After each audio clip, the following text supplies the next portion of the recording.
Salve, salve, galera! Se liga, ó, a aula já vai começar. Já baixou o material? Clica no link aqui, ó, que é gratuito. Claro, não se esquece de se inscrever no canal e ative o sininho de notificações para você ter acesso a esse material importantíssimo.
Olá pessoal, sejam todos muito bem-vindos aqui ao nosso AlphaCom. Eu sou o professor Alex Mendes, de Conhecimentos Bancários e de Atualidades do Mercado Financeiro, e a partir de agora a gente vai estar junto com você com uma super aula de conhecimentos bancários, folia de carnaval. Bom, o que nós fizemos então nesse carnavalzão que rola pelo Brasil inteiro? nós separamos aí uma série de questões que são fundamentais para você reter o conteúdo, tópicos mais cobrados de prova, para a gente ver como que a banca cobra cada um dos temas e para a gente revisar o conteúdo que é fundamental para a nossa avaliação, beleza? Então vem para cá, não vamos perder tempo não, vamos dar uma olhada logo de cara na nossa questão de número 1.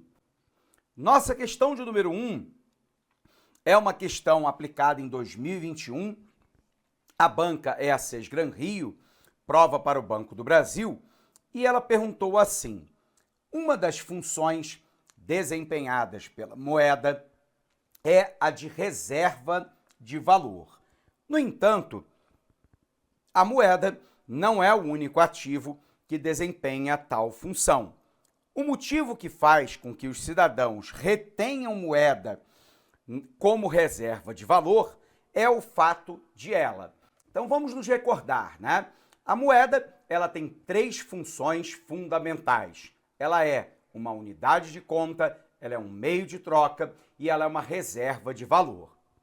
Primeiro vamos entender o que vem a ser a unidade de conta. É porque na economia eu tenho métricas diferentes. Eu tenho, por exemplo, que comprar 1 metro de tecido, eu tenho que comprar 1 litro de gasolina e eu quero comprar uma unidade, um saco de 1 quilo de feijão. Observe que as métricas são diferentes, mas todas elas podem ser reduzidas a uma métrica comum, que é a unidade monetária.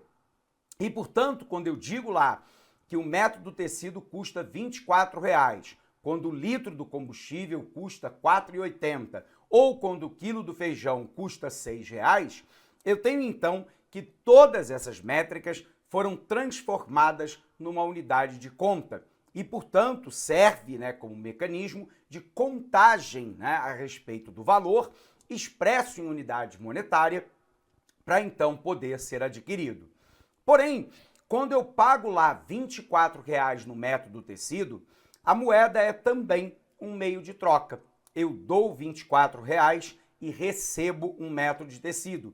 Eu pago R$ 6,00 no saco de 1 quilo de feijão e o recebo. E sendo assim, eu tenho então que a moeda cumpre uma outra função, que é a de meio de troca. Mas eu tenho também a função de reserva de valor. E aqui nós temos 2 questões. Primeiro, nós esperamos lá que a moeda ela mantenha o seu valor ao longo do tempo. A gente sabe que isso não é possível, porque nós temos aí uma série de fenômenos, dentre eles a inflação e a deflação, que são os principais. Lembrando, o que vem a ser inflação? Inflação é o aumento generalizado e sustentado do nível de preços dentro da economia. E o seu inverso é a deflação, a queda generalizada e sustentada do nível de preço dentro da economia. O fenômeno da inflação é muito mais comum que o da deflação. E assim, a moeda, em algum momento, ela perde um pouco do seu valor de face. Porém, como a moeda emitida pelos Estados nacionais é uma moeda de cunho forçado, significa dizer que ela tem uma liquidez absoluta. Ela pode ser transformada em qualquer bem ou serviço ou a compra de um recurso produtivo qualquer. Nesse caso, todo e qualquer tipo de bem e serviço ou recurso produtivo pode ser adquirido, pode ser comprado, pode ser transacionado em moeda corrente, que é a moeda de cunho forçado emitido pela autoridade monetária do Banco Central. E, portanto, ela tem uma liquidez absoluta, perfeito? Ela pode ser transformada na compra de um bem, serviço ou recurso produtivo. Então vem para cá, vamos botar isso no quadro para a gente ter clareza do que a gente está falando. Então, quando nós falamos a respeito de moeda, é importante você lembrar que essa moeda ela tem 3 funções fundamentais. Ela é uma unidade de conta, ela é um meio de troca e ela é uma reserva de valor. Para essa questão, o que nos importa é o fato dela ser uma reserva de valor. E nesse caso, então, nós esperamos duas questões, né? Primeiro, que ela mantenha o valor ao longo do tempo, embora a gente saiba que isso não é possível, sobretudo em longos períodos ou quando eu tenho um processo de inflação acelerada, mas a gente sabe que essa moeda tem uma liquidez absoluta, já que ela é uma moeda de cunho forçado e, portanto, serve para o pagamento de tributos, serve para a compra de bens e serviços, serve para a compra de recursos produtivos. Perfeito? Dito isso, então, vamos dar uma olhadinha lá na questão.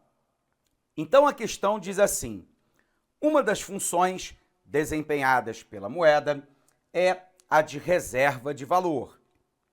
No entanto, a moeda não é o único ativo que desempenha tal função. O motivo que faz com que os cidadãos retenham moeda como reserva de valor é o fato dela oferecer um rendimento ao seu detentor.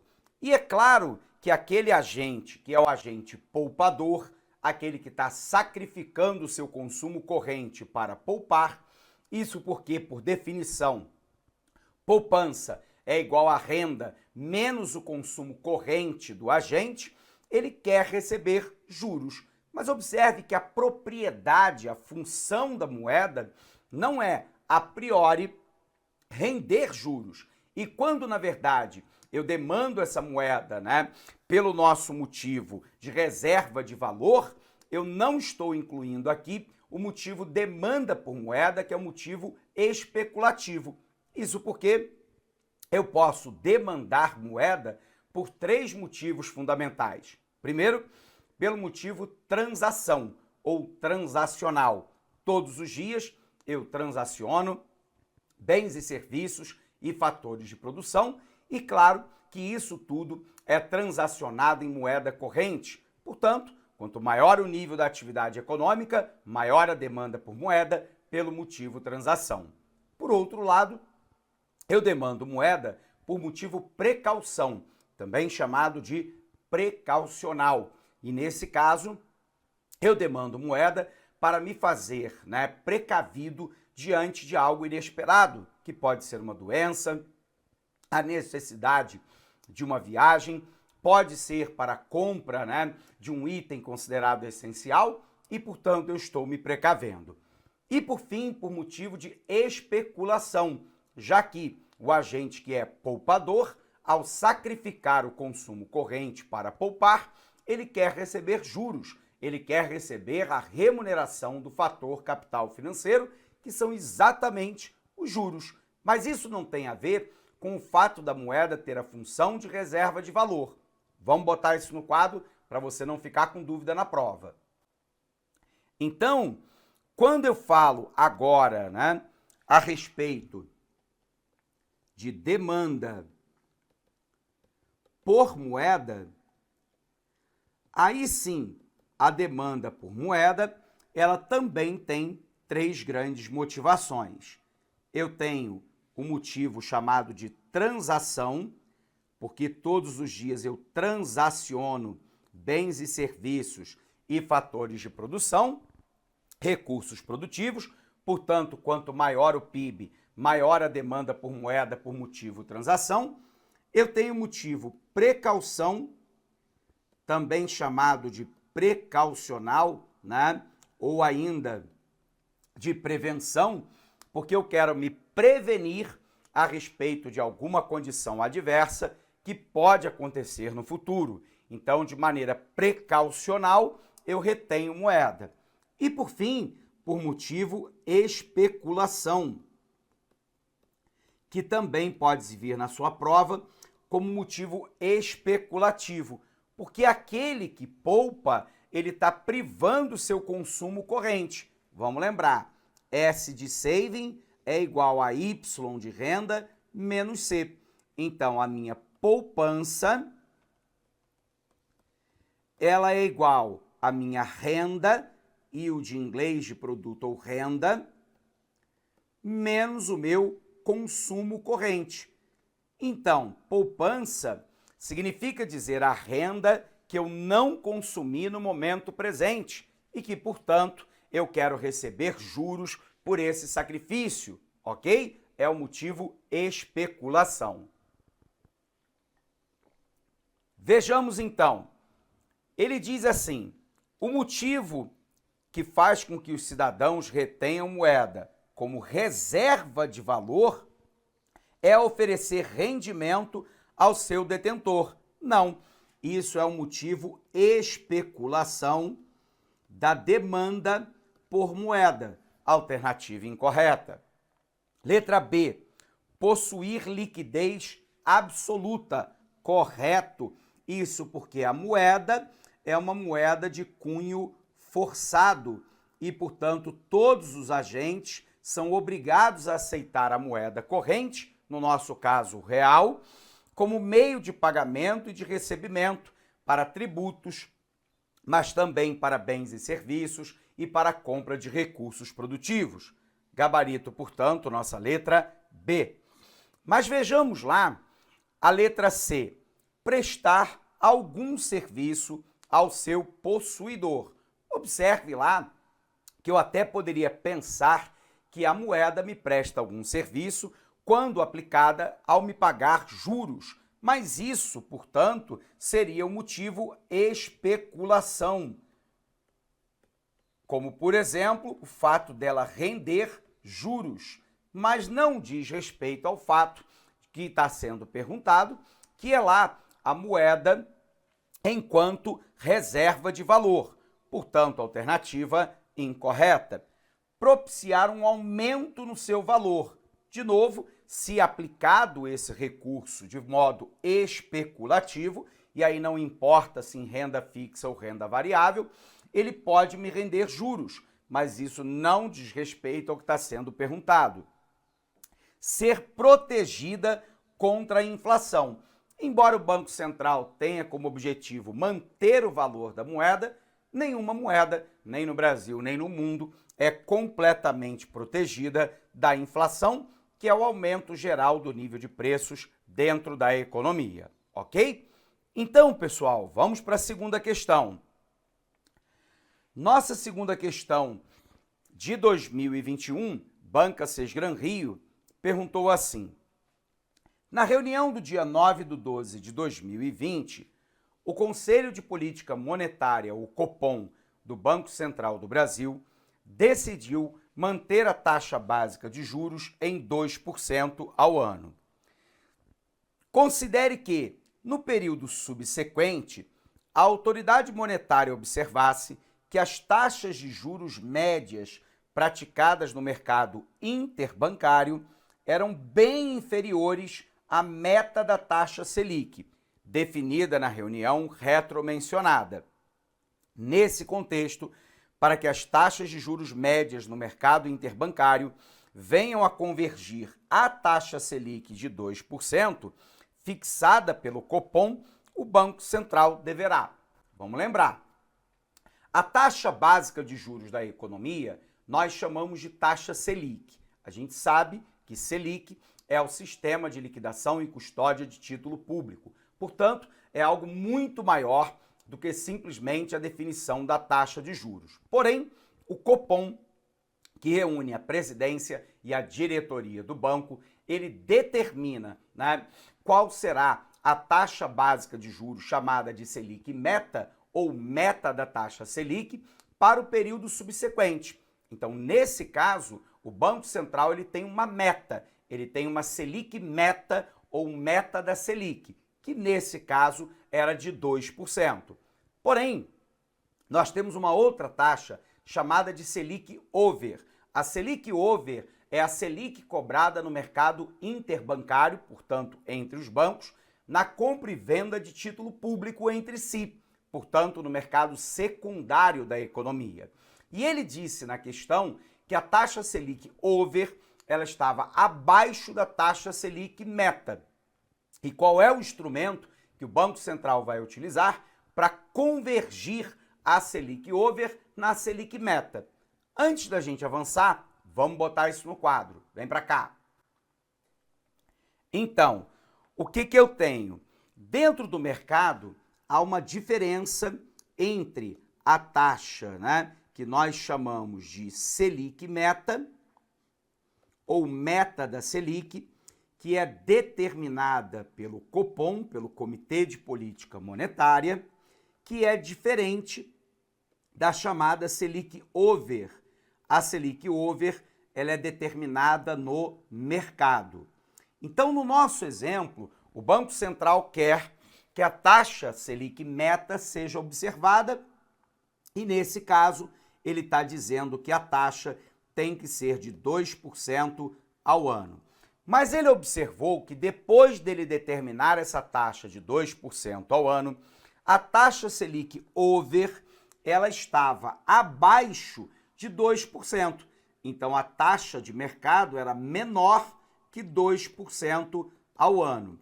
Então, a pergunta é, como é que eu faço para essa taxa que está menor que 2% ao ano venha a convergir para 2% ao ano? Nesse caso, o governo vai praticar uma política monetária restritiva. E ele vai entrar dentro do mercado vendendo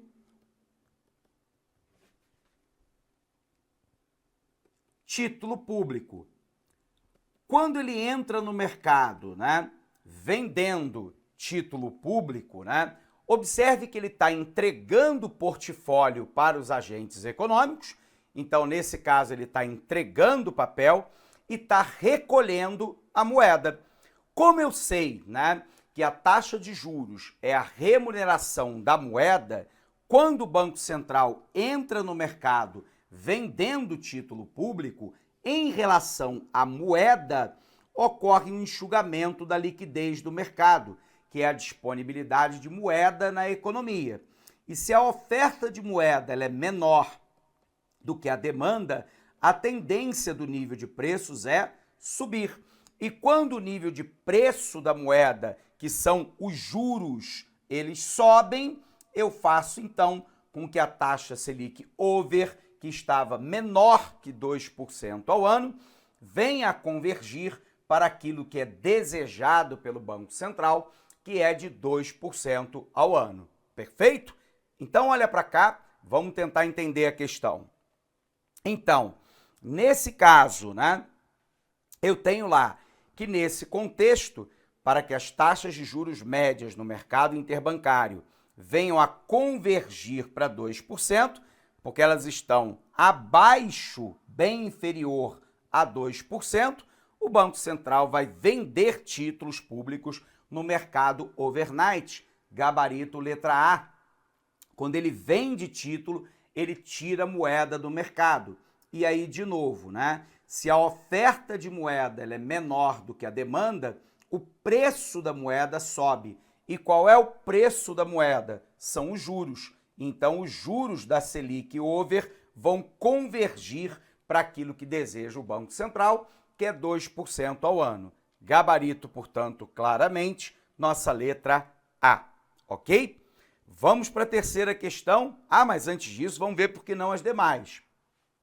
Ele compra título público no overnight.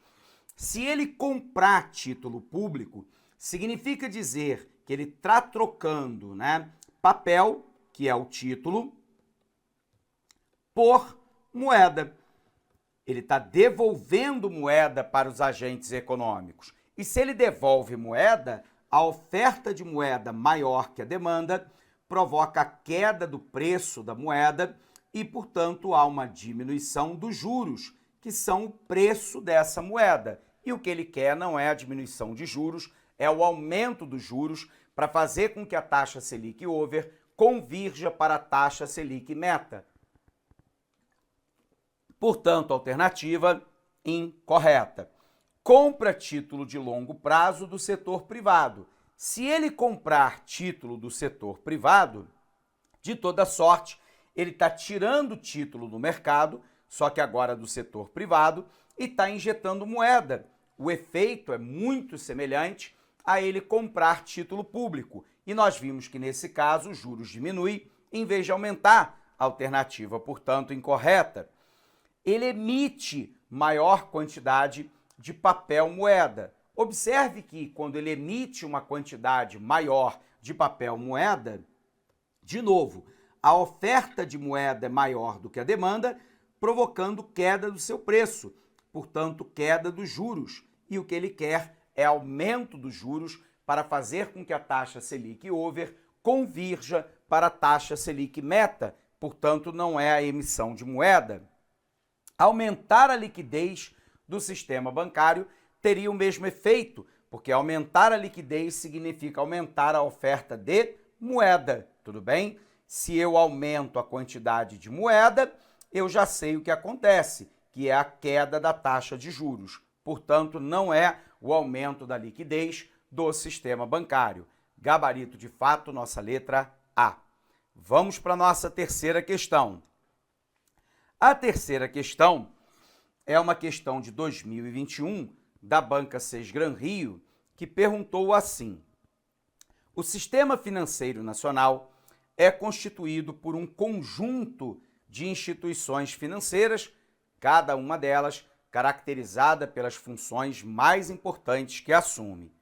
As instituições financeiras que financiam investimentos com juros subsidiados ou não pelo governo, com o objetivo de fomentar a atividade econômica de uma região ou de um país ao longo prazo, são os bancos. Aqui, o que eu quero te lembrar? Primeiro, que o sistema financeiro nacional ele é dividido em duas grandes partes. Primeiro, o chamado subsistema normativo. O subsistema normativo é aquele que regula, é aquele que dá a regra, é aquele que dá a normativa de funcionamento do mercado. Eu tenho, então, o Conselho Monetário Nacional, o Conselho Nacional de Seguros Privados e o Conselho Nacional de Previdência Complementar, como aqueles que basicamente definem a política na sua área de atuação. Como agentes supervisores, eu tenho o Banco Central do Brasil, a Comissão de Valores Mobiliários, a Superintendência de Seguros Privados, a SUSEP, e a Superintendência de Previdência Complementar, a Previc. Perfeito? Por outro lado, eu tenho o chamado subsistema de intermediação, também chamado de subsistema operacional, que inclui, por exemplo, os bancos comerciais, os bancos múltiplos, a Caixa Econômica Federal, por exemplo, mas também as sociedades de poupança e empréstimo, inclui os bancos, chamados de financeiras, inclui os bancos de desenvolvimento. Ele está falando aqui a respeito de uma instituição do subsistema de intermediação, que é aquele que vai fornecer crédito na forma de financiamento. Qual é a diferença entre crédito de financiamento e de empréstimo? Via de regra, o empréstimo ele não tem finalidade declarada. Então, quando você pega um empréstimo consignado, ou ainda, quando você pega um empréstimo para qualquer outra natureza, como fazer uma viagem, pagar uma dívida, etc. e tal, ele não tem uma finalidade especificada. Já o financiamento é aquele que tem a finalidade especificada, Então, nesse caso, eu tenho lá, por exemplo, o financiamento da aquisição de máquina, equipamento, ferramenta, instalações, que são investimento por parte da firma para aumentar o nível de produção, por exemplo. Perfeito? Então, o que ocorre, Eu tenho uma instituição financeira bancária que vai financiar basicamente o investimento, esse investimento de longo prazo com taxas que podem ser subsidiadas pelo governo. O subsídio é quando o governo, de maneira direta ou indireta, ele paga o custo de produção no longo prazo. O Brasil, por exemplo, tinha a famosa TJLP, a taxa de juros de longo prazo, que baseava como taxa de juros, né, os empréstimos do BNDES, que é um banco de desenvolvimento. É um banco de incentivo ao desenvolvimento econômico do Brasil de longo prazo. Durante o governo Temer, essa TJLP, que era pejorativamente chamada de Bolsa Empresário, como se essa prática não fosse uma prática comum no mundo como um todo, que é eu tentar subsidiar o meu setor produtivo para garantir o desenvolvimento econômico, ele foi substituído pela TLP, pela taxa de longo prazo, que segue basicamente a taxa Selic. Como no momento da gravação dessa aula, a taxa Selic ela está num patamar extremamente elevado, é a mais elevada taxa de juros real do mundo, ela está hoje em 13,75, descontada a inflação, eu tenho uma taxa real de 8% ao ano. Para você entender, no momento da gravação dessa aula, né, Folia de Carnaval 2023, a gente tem que o México é o que tem a segunda maior taxa real do mundo, com 5,5%, portanto a taxa brasileira está muito acima da segunda maior taxa do mundo, que também não é uma taxa alta, que não é uma taxa baixa, perdão, enquanto que o mundo desenvolvido, embora esteja elevando as suas taxas de juros, ainda tem taxas negativas. Isso significa dizer que eu inviabilizo ou dificulto muito o investimento por parte das firmas, o que acaba se traduzindo em menos investimento, menos emprego, menos renda, menos desenvolvimento econômico. Perfeito? Portanto, o banco em questão que trata desse assunto é Banco de Desenvolvimento, como por exemplo o BNDES. É legal? Vem para cá. Então, de novo, o Sistema Financeiro Nacional é constituído por um conjunto de instituições financeiras, cada uma delas caracterizadas pelas funções mais importantes que assume. As instituições financeiras que financiam investimento, e lembrando que investimento em economia aqui significa formação bruta de capital fixo, ou seja, a aquisição de máquina, equipamento, ferramenta e instalação, que pode ter juros subsidiados ou não pelo governo, com o objetivo de fomentar, de incentivar a atividade econômica de uma região ou de um país a longo prazo. Portanto, são os bancos centrais. Errado. Banco Central é órgão normativo e não de intermediação. Alternativa incorreta. Banco múltiplo. Os bancos múltiplos, bem como os bancos comerciais, têm linhas de crédito de longo prazo, por vezes, mas, via de regra, nós não temos linhas nesses bancos que são subsidiadas pelo governo e que não têm o objetivo de fomentar a atividade econômica no longo prazo. Portanto, a gente elimina aqui 2 coelhos com uma cajadada só. Claro que não é banco de investimento, porque aqui a palavra investimento vem sendo utilizada como sinônimo de aplicação financeira, que é quando os agentes econômicos compram, né, títulos de renda fixa ou de renda variável, né? Não é banco de investimento, né? Aqui é banco de desenvolvimento, gabarito nossa letra E, ok? Vamos para a nossa quarta questão. Quarta questão diz assim: 2021, Banca Sesgran Rio para o Banco da Amazônia, o Sistema Especial de Liquidação e Custódia, Selic, gerido pelo Banco Central do Brasil, tem como principal objetivo. Primeiro vamos lembrar, né? A Selic ela é muito comum, ela é muito falada por representar a taxa básica de juros da economia. Nós já aprendemos nessa folia de carnaval que há uma diferença fundamental entre a Selic meta, ou meta da Selic, definida pelo Copom, que reúne a diretoria e a presidência do Banco Central, que se reúne de 45 em 45 dias para definir, né, a meta da Selic para o próximo período, que é diferente da Selic Over, que é aquela Selic definida na compra e venda de títulos públicos no mercado secundário interbancário entre os bancos. Mas a Selic é o sistema de liquidação e custódia de título público. Então, o papel fundamental é o registro, a liquidação, a custódia de título público. E a gente sabe, né, que os títulos públicos fazem parte da política monetária. E a política monetária tem como um dos seus objetivos o controle da inflação. Então vamos aproveitar para a gente dar uma palhinha sobre o regime de meta de inflação. Beleza? Vem para cá, vamos colocar no quadro. Então, aproveitando aqui para a gente fazer um gancho de matéria importante, nós temos o chamado regime de metas de inflação.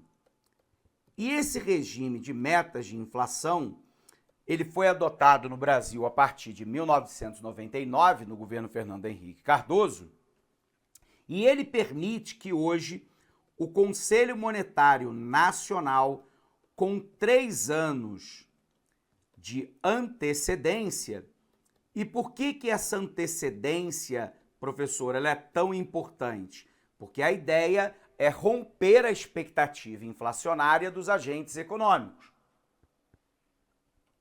E, portanto, quando o Conselho Monetário Nacional ele define com 3 anos de antecedência qual será o centro da meta de inflação a ser perseguida pelo Banco Central, já que quem define a política é o Conselho Monetário Nacional, mas quem executa é o Banco Central. Ele permite balizar as expectativas de mercado em relação à inflação. E se o Banco Central ele for eficaz, né, nas suas medidas de controle inflacionário, a tendência é de que o mercado venha convergir o nível de preço para a inflação determinada pelo Conselho Monetário Nacional. Legal? Olha para cá. Para o nosso ano, né, de 2023, o chamado centro da meta foi definida em 3,25% ao ano. Então é uma meta muito ousada, porque o Brasil e o mundo estão saindo da pandemia da Covid-19 e isso exige, né, uma atitude muito dura por parte do Banco Central no controle inflacionário. No Brasil, no entanto, eu dou 1,5 ponto percentual para mais como margem de manobra. Então eu posso chegar ao teto da meta, que nesse caso seria uma inflação de 4,75% ao ano, sem que a meta seja oficialmente rompida. Da mesma maneira que eu dou 1,5 ponto percentual para menos, o que significa então dizer, né, que eu posso ter uma inflação de 1,75% ao ano, que nós chamamos de piso, sem que a meta seja oficialmente rompida, né? E, portanto, eu dou uma margem de manobra para a autoridade monetária do Banco Central tentar atingir, claro, o centro da meta, mas ajustar a sua política monetária para tal, tudo bem? Portanto, piso é a menor, teto é a maior. Normalmente, quando eu dou essa aula, o aluno consegue entender plenamente por que a inflação não pode ultrapassar muito o teto, porque isso sinalizaria que o Banco Central está perdendo o controle da inflação. Mas raramente o aluno consegue entender por que o nível de preço não pode ser abaixo do piso. Eu vou explicar. Quando eu tenho uma inflação abaixo do piso, significa provavelmente que a economia está se encaminhando para uma deflação, que é o inverso da inflação. A deflação é quando eu tenho a queda generalizada do nível de preços dentro da economia. E aí, como consumidor, a maioria das pessoas pensa, mas isso é bom. Se o nível de preço está caindo, oba, vou aproveitar para poder comprar. O problema fundamental, no entanto, é que você não está raciocinando como empresário. Então pense como empresário. Se o nível de preço geral da economia está caindo, a sua margem de lucratividade está encolhendo ou está sendo eliminada. Se a tua margem de lucratividade está sendo eliminada, a tendência é você diminuir a oferta agregada, que é a oferta por todos os bens e serviços da economia. Só que quando as empresas diminuem a oferta, automaticamente isso gera menos emprego.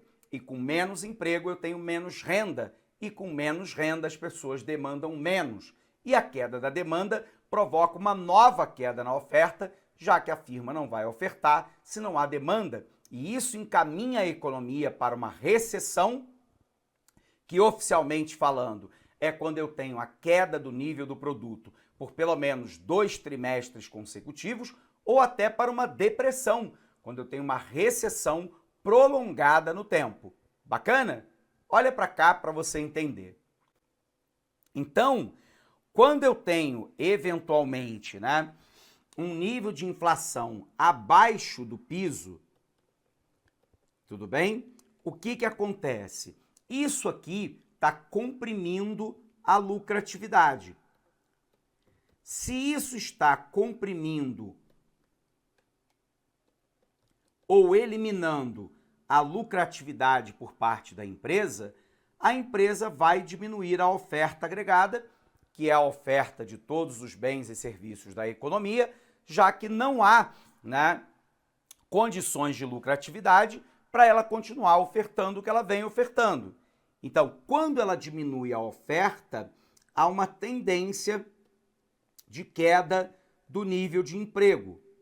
O problema é que quando o emprego cai, isso provoca a queda da renda da classe trabalhadora, e sem renda, a tendência da classe trabalhadora é diminuir a demanda agregada, que é a demanda por todos os bens e serviços da economia. E se ele diminui a demanda agregada, a firma reage diminuindo a oferta. E isso pode ensejar na economia um quadro de recessão ou até um quadro de depressão. E, portanto, quando a inflação está abaixo do piso, e ali não é um número cabalístico, ele é um número econometricamente pensado, estatisticamente analisado pelo Banco Central e também pelo Conselho Monetário Nacional, implica, em tese, que a economia está se encaminhando para uma recessão, algo que não é desejável e, portanto, o piso também não pode ser rompido. Legal?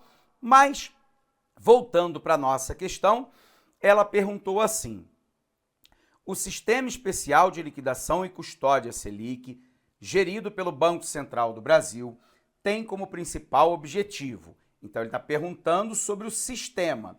E o sistema é registrar débito e crédito do sistema bancário. Errado, O Sistema Especial de Liquidação e Custódia é subsistema normativo, que nesse caso vai lidar com o título público. Portanto, não é para registrar crédito e débito de sistema bancário. Letra B. Registrar as transações com títulos emitidos pelo Tesouro Nacional. Alternativa verdadeira, gabarito, nossa letra B. Por que não a letra C, professor? Realizar compensação de cheques no âmbito do sistema bancário. Sistema de compensação de cheques é outro diverso daquele do Sistema Especial de Liquidação e Custódia, que lida com título público. Alternativa incorreta: regular taxa de juros dos títulos emitidos pelo setor privado. Primeiro, que não cabe ao governo ou ao Banco Central regular taxa de juros do setor privado. Isso é definido dentro do mercado bancário e, portanto, não diz respeito à Selic. Definir a taxa de juros de longo prazo, a TLP, dos empréstimos do BNDES. A Selic não define TLP de financiamento de banco de desenvolvimento, portanto, alternativa incorreta. Vamos para a nossa quinta questão. Nossa quinta questão também é uma questão lá de 2021, que pergunta assim: Banca Sesgran Rio, 2021, a entidade responsável pela execução da política cambial no Brasil é o OA. Aqui eu quero lembrar que a galera normalmente tem uma certa dificuldade em entender quem define a política e quem executa. A definição da política é a atribuição do Conselho Monetário Nacional. O Conselho Monetário Nacional, que hoje, e aí vamos lembrar, há uma modificação agora no governo Lula em relação ao governo Bolsonaro. Você tem que ter atento para a tua prova, tá? Lá no governo Bolsonaro, com a extinção do antigo MPOG, que era o Ministério do Planejamento, Orçamento e Gestão, e foi criado, né, um super Ministério da Economia, que num primeiro momento incorporou também o Ministério do Trabalho, nós tínhamos que a composição do Conselho Monetário Nacional era presidente, né, do Banco Central, o secretário especial de Fazenda do Ministério da Economia e o ministro da Economia, o Paulo Guedes. Agora, com a entrada de Lula ao poder, houve a recriação do Ministério do Planejamento, ocupado pela Simone Tebet. Então a composição mudou. Agora eu tenho o ministro da Fazenda, Fernando Haddad, a ministra do Planejamento, Simone Tebet, e o presidente do Banco Central do Brasil. Muita atenção para a hora da prova. O Conselho Monetário Nacional é aquele que define a política monetária, a política cambial, a política creditícia, a política de metas de inflação e é aquele que determina as condições de funcionamento do sistema, que garante a liquidez e a solvência do sistema financeiro nacional. Legal? Vamos botar isso no quadro para ficar claro para você, ok? Então, atenção para a prova, né? O que eu tinha na composição do Conselho Monetário Nacional? Durante o governo Bolsonaro, onde houve, né, a fusão do antigo Ministério do Trabalho, do Ministério do Planejamento, Orçamento e Gestão e do Ministério da Fazenda ao Ministério da Economia, eu tinha então a composição que era formada pelo ministro da Economia, pelo presidente do Banco Central e pelo secretário especial de Fazenda do Ministério da Economia. Tudo bem? Essa era a composição do Conselho Monetário Nacional. Agora, no governo Lula, 2023, essa composição muda, né? Porque houve a recriação do Ministério do Planejamento. Então eu tenho que agora eu tenho o ministro da Fazenda, eu tenho o presidente do Banco Central e eu tenho a ministra do Planejamento. Tudo bem? Essa composição foi alterada a partir de 2023. Porém, me importa também saber, né, o que o Conselho Monetário faz. Então, vamos lembrar. Quando a gente fala de Conselho Monetário Nacional, é ele que define as políticas monetária, cambial, creditícia, de metas de inflação,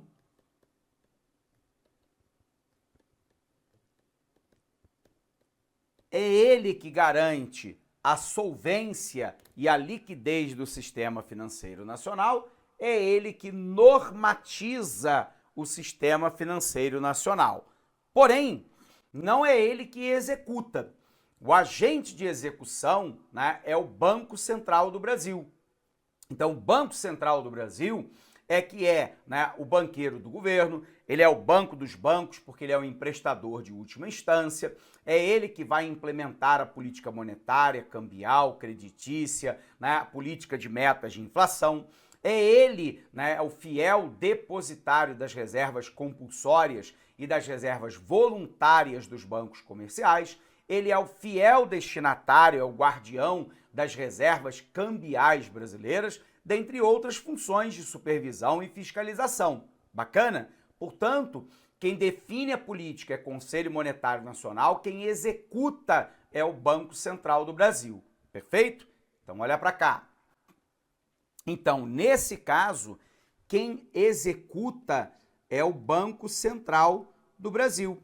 O Banco Central do Brasil é aquele órgão, né, de supervisão, é aquele órgão de fiscalização do sistema financeiro nacional, mas é também o órgão de execução. Professor, execução do quê? Né? É a execução da política monetária, da política cambial, da política creditícia e do regime de metas de inflação. Por vezes os alunos perguntam assim, professor, essa política inclui, por exemplo, a política fiscal, a política de comércio exterior, a política de renda? Não, né? Porque na verdade isso não é a alçada que fora delegada ao Conselho Monetário Nacional e ao Banco Central. Política fiscal, que diz respeito ao gasto público, e a política tributária é função do Poder Executivo, né, estrito sensu, ele é definido entre os ministérios, né? Por um outro lado, a política de comércio exterior ou a política de renda também é definido a nível de governo, numa administração direta, que vai exemplificar lá as prioridades que estão sendo dadas, né, pelo Poder Executivo na execução das suas intervenções, né, não só no comércio exterior, mas na política de renda, na política de gasto público e de tributação. Portanto, não fazem parte da alçada do Banco Central e do Conselho Monetário Nacional. Legal? Vamos deixar isso anotado para você. Então, nem o Conselho Monetário Nacional, nem o Banco Central do Brasil, eles não formulam, eles não executam parte das políticas macroeconômicas, né? Então, eles não formulam e não executam a política fiscal, que diz respeito lá ao gasto público e à tributação, não diz respeito a eles a política de renda, e aí eu posso falar, né, de renda direta e renda indireta, como Auxílio Brasil, como Bolsa Família, como uma política, né, tributária progressiva que vai retirando renda dos estratos mais abastados e desonerando os grupos mais pobres. E não se trata da distribuição de renda através de oportunidades como ProUni Fiéis ou reforma agrária ou programa de casa de moradia popular. Não diz respeito também à política de comércio exterior. Só para ficarmos aqui em algumas políticas macroeconômicas das mais importantes. Então, o Conselho Monetário Nacional e a execução do Banco Central do Brasil cuida de política monetária, de política cambial, de política creditícia, de política de meta de inflação. Mas não cuida e, obviamente, né, não executa política fiscal, renda e comércio exterior. Então, vamos voltar na questão. A questão, então, diz assim: a entidade responsável pela execução da política cambial.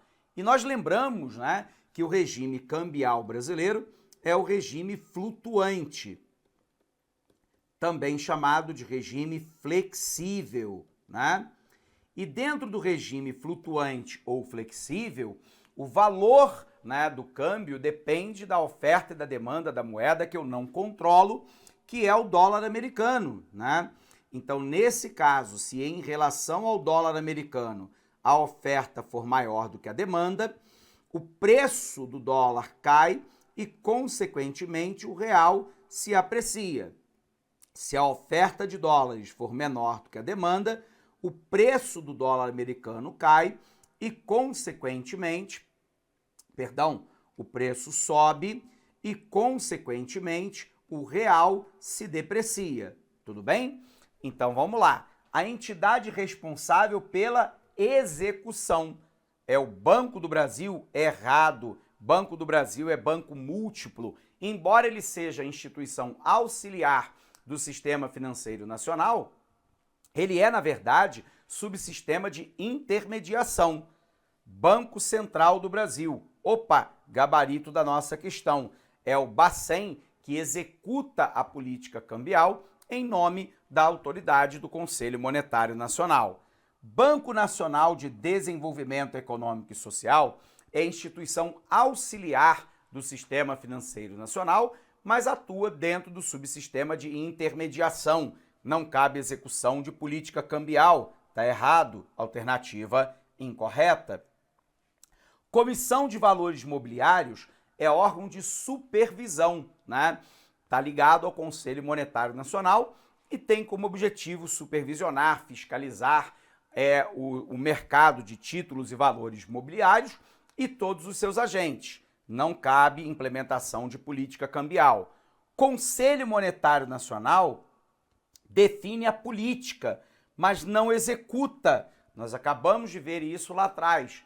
Portanto, a alternativa aqui claramente incorreta. E nesse caso, né, isso aqui foi algo que veio de gaiato aqui nesse material, pode desconsiderar. O nosso gabarito aqui é, de fato, a nossa letra B, ok? Conferindo, então, aqui o nosso gabarito, eu tenho a primeira questão B, 2A, 3E, 4 e 5B, e com isso nós encerramos essa etapa, né, da nossa folia de carnaval do nosso AlphaCom, lembrando que nós estaremos juntos também, né, com atualidades do mercado financeiro. Bacana? Então, pessoal, um bom estudo para você, bom finalzinho de carnaval, um abraço gigantesco e até a aprovação. Até lá! E aí, meu aluno, e aí, minha aluna, gostou da aula? Não esquece, hein? Dá aquela curtida marota aí. E é claro, a gente deixou um material gratuito para você, é só você clicar aqui no link para continuar acompanhando o melhor material com quem mais entende no assunto, beleza? Bons estudos para você e até mais!